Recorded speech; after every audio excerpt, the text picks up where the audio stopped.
ഞാൻ പഠിച്ചത് ഇവിടെ തന്നെയാണ്. എൻ്റെ സ്വദേശം മുണ്ടക്കൈയാണ്. ഞാൻ പഠിപ്പിച്ച മക്കളാണ് ഈ 33 പേര്. ഞാൻ LP-യിലാണ്.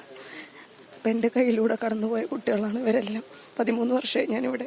അപ്പോൾ LP-യിലായതുകൊണ്ട് ഇവരെല്ലാവരെയും പഠിപ്പിക്കാനുള്ളൊരു നിർഭാഗ്യം കിട്ടിയിട്ടുണ്ട്. ഇപ്പോഴും അതിന്റെ ഒരു വേദനയിൽ നിന്ന് പുറത്തു വരാൻ പറ്റിയിട്ടില്ല. മക്കള് രാവിലെ തൊട്ട് വൈകുന്നേരം വരെ ഞങ്ങളെ കൂടെയല്ലേ, രാത്രിയല്ലേ അവർ വീട്ടിലെത്തുന്നത്. മാതാപിതാക്കളോടുള്ളതിനേക്കാളും കൂടുതൽ നമ്മളോടല്ലേ സമയം ചെലവഴിച്ചിട്ടുള്ളത്. അതുകൊണ്ട് ഓരോ കുട്ടീനെ കുറിച്ചും ഒരുപാട് ഓർമ്മകളാ. ഫോട്ടോയിലൊക്കെ പെട്ടെന്ന് നോക്കിയപ്പോ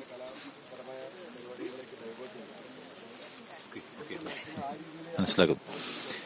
ഇത് സ്കൂളിലെ മനുഷ്യർ, ഇവിടെ ഉണ്ടായിരുന്ന ആളുകൾ അനുഭവിക്കുന്ന വേദനയുടെ ആഴം എന്താണെന്ന് നമുക്ക് ശരിയായി മനസ്സിലാക്കി തരുന്ന ഒന്നാണ്. ആളോട് സംസാരിക്കും പോലും നമ്മൾ അനുഭവിക്കുന്ന പ്രശ്നം എന്ന് പറയുന്നത് ആ തലയ്ക്കുള്ളതാണ്. കാരണം ഇമോഷണലി അത്രയും ബ്രേക്ക് ആയിട്ടുള്ള ആളുകളോടാണ് നമ്മളിവിടെ കാണുകയും സംസാരിക്കുകയും ഒക്കെ ചെയ്യുന്നത് കാണാം.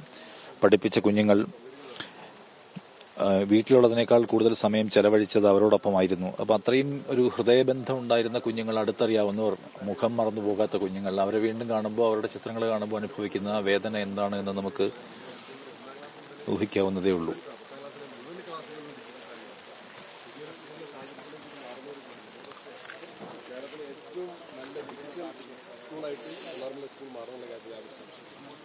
പലതരത്തിലുള്ള പ്രതിസന്ധികളും മനുഷ്യർ അഭിമുഖീകരിക്കുന്നത് നമുക്ക് ഇവിടെ നിന്ന് കാണാൻ പറ്റും. മാം ഇവിടെ പഠിപ്പിച്ചിരുന്നാണ്?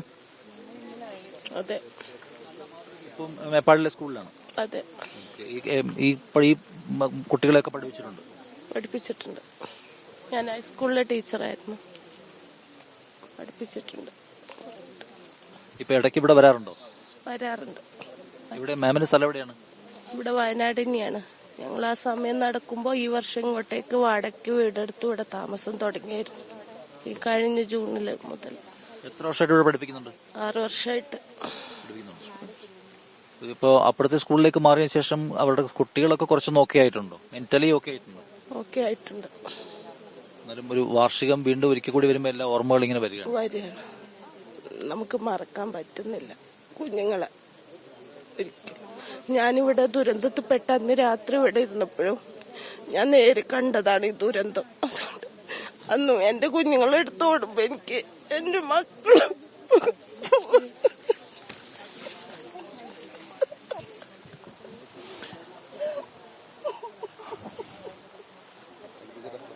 നമ്മള് ഈ സന്ദർഭം എന്ന് പറയുന്നത്, ഈ നമ്മുടെ മാധ്യമപ്രവർത്തനം എന്ന് പറയുന്ന ജോലിയിൽ എന്തുമാത്രം ഹൃദയഭേദകമാണ് എന്ന് ഈ ദൃശ്യങ്ങൾ കാണുമ്പോൾ നിങ്ങൾക്ക് മനസ്സിലാവും.